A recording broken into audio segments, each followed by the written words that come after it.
Welcome to the class once again. Today we are going to study poem from the Flamingo textbook, poem number 2, an elementary school classroom in a slum.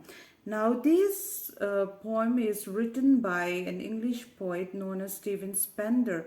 Now Spender here talks about as the title suggested, an elementary school classroom in a slum. Now, what is an elementary section? I think we have all known what elementary school is. Who are the elementary school children?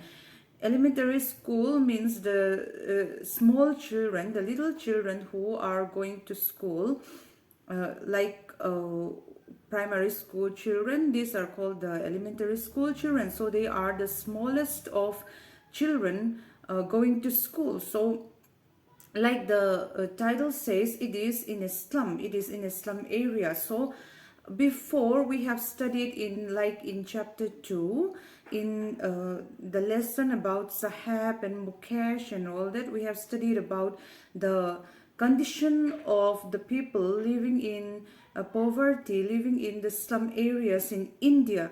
We have studied about that, and now Stephen Spender, this shows that poverty and slum areas and inequality amongst inequality amongst people existed all over the world. So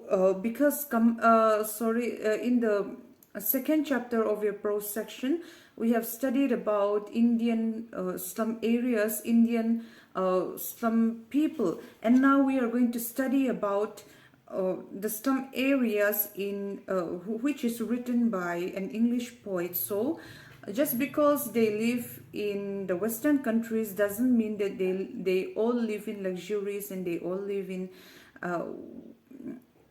all have enough money to feed themselves. This shows Stephen Spender here writes about the life that is lived by the school children, the elementary school children in slum areas. Far from gusty waves, these children's faces, like ruthless weeds, the hair torn round their pallor. Now, the first line said, from gusty waves. The busy, gusty waves simply means the busy lives of the people that is going on every day. And these children are living very far from the normal life of the people, the normal lives led by normal people, and they are living in far off places, that is the slum areas, and these children are sitting inside a classroom. Like rootless weeds. Rootless weeds means weeds simply means grasses. So if you take out the grasses from the ground and leave it in the sun, what happened? If you leave it in the sun for a long time, then these grasses will die down. So this is what he was saying, just like that. Now their hair torn round their pallor, the tall girl with her way down head, the paper-seeming boy with rat's eyes, the stunted, unlucky heir of twisted bones, reciting a father's gnarled disease, his lesson from his desk. Now, he was describing about the different faces that he could be seen sitting inside the classroom, the different faces of the small children sitting inside the classroom. He was saying that their hair were, all around their faces. It means that their hair was not properly combed, or it wasn't properly washed, or it wasn't properly tied up. They were just lying there. They were just sitting there like ruthless weeds. And there was one girl who looked like way down head. It means that she was so thin, and it looks like she was very unhealthy, that her head is almost weighing her down. It looks like her head is very heavy to her.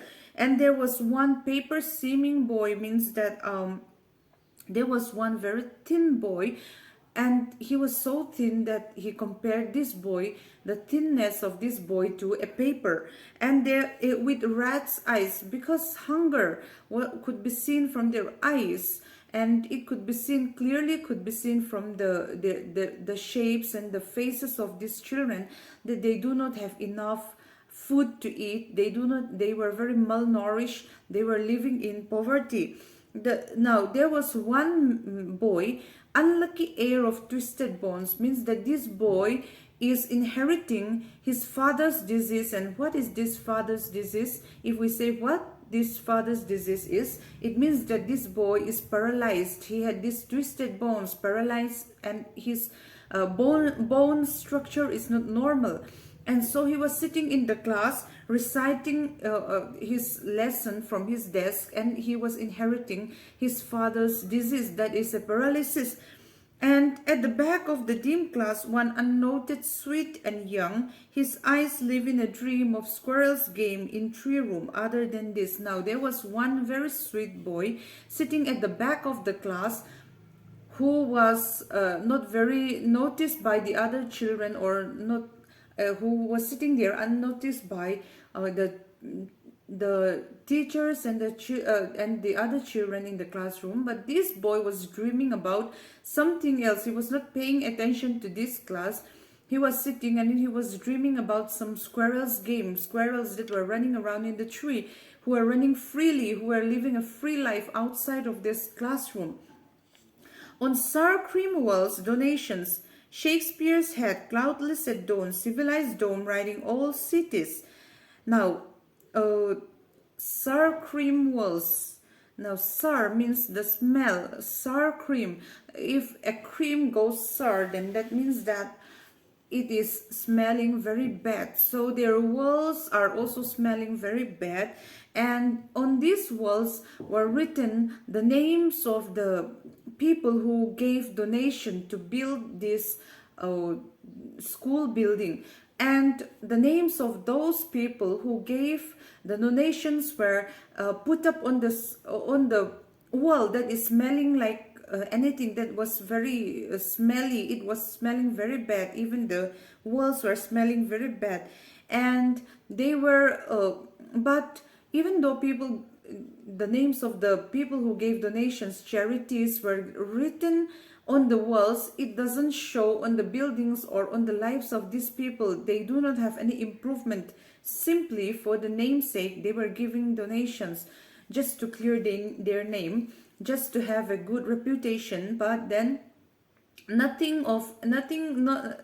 any kind of development for these children, as well as for their parents or the people who are living in the slum areas, were not seen in their lives. And there were Shakespeare's head was put up there, and there were so many pictures of the beautiful cities were put up on the wall.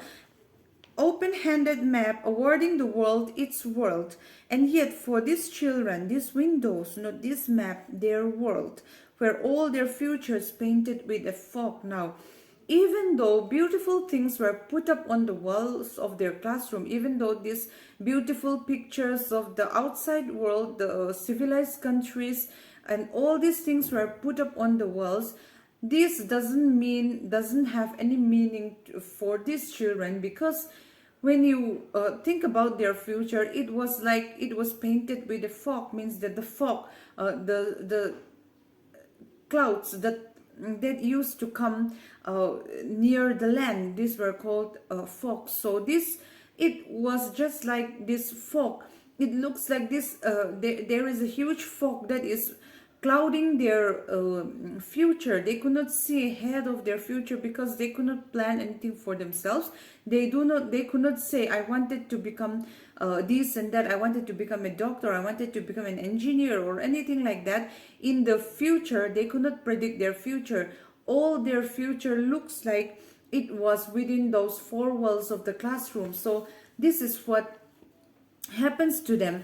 A narrow street sealed in with a lead sky, far, far from rivers, capes, and stars of words. Now, they could not picture anything beyond the place that they live in. They could not imagine themselves living a better life, or they could not imagine themselves getting better education, and they could not imagine for themselves any means of future brightness in their future. So it was very unhealthy and a very bad environment for these children, as well as the people who are living in their villages. Surely Shakespeare is wicked, the map a bad example, with ships and sun and love tempting them to steal, for lives that slyly turn in their cramped halls from fog to endless night. On their slack heap, these children wear skins peeped through by bones and spectacles of steel, with mended glass, like bottle bits on stones. All of their time and space are foggy slum. So blot their maps with slums as big as doom. Now what happened is that the writer says that to put up all those things, Shakespeare's and all this map of the world and all these beautiful pictures on the wall might feel very wicked for this. It might become a very bad example for these children, because they will see what is happening outside of their classroom. As they grow up, they could see the development that is taking place, but with them there is no development that is going on with them. They could not see their future, they could not be happy about their future. Also, they could not plan anything for themselves, and so this tempted them to steal from others. And so this the life that they live for themselves also turned them into some what shall we say, it turned them into some bad people. As they grow up, they were tempted to steal from other people, and because they could not see ahead for their future, everything it looks like all the lives that they had to live from their childhood to their adulthood looks like they were stranded on that slum areas. Looks like they were locked up in that slum areas. So it says here that it looks like their future is like a fog to endless night. Means that it was very dark. Their future is very dark. Now what happened was that all of their time and space are foggy slum. Now everything that they do, they have to do it within their four walls of the classroom or in their slum areas, because they do not have money for themselves, they do not have any future plans for themselves. So they have to spend their time, their childhood as well as their adulthood in that slum area. Unless governor, inspector, visitor, this map becomes their window, and these windows that shut upon their lives like catacombs. Break, oh break open till they break the town, and show the children the green fields, and make their world run azure on gold sands, and let their tongue runs naked into books, the white and green leaves open history theirs, whose language is the sun. Now what happened is that in the last stanza of the poem, the poet is shouting out, is asking all the people, governor, inspector, visitor, please let us go to this, let us go and free these children from the world that they are living in. Let us give them a better future for these people who are living here. Let's give them a window where they could see their future. Now if we think about it, we are very fortunate, because we can at least dream about our future. We can at least say, I wanted to become this and that after I finish my class 12. I wanted to go to college, or I wanted to go for this kind of training, or I wanted to go and become this and that. But for these children, they could not dream about their future. They could not dream anything for themselves. So this is very sad, and the writer, the poet, also thought that it was very sad for these children. That then he made a shout out to all these people, the governors, the inspectors, and the visitors who came to these places. Do not just go and visit them or take a picture and then take a selfie and then post it on the whatever social media and says that I did good, all this, I did a very good charity works and all this. Let's not do this, but let us make a better future for these children who are living in the slum areas. Let us break the town.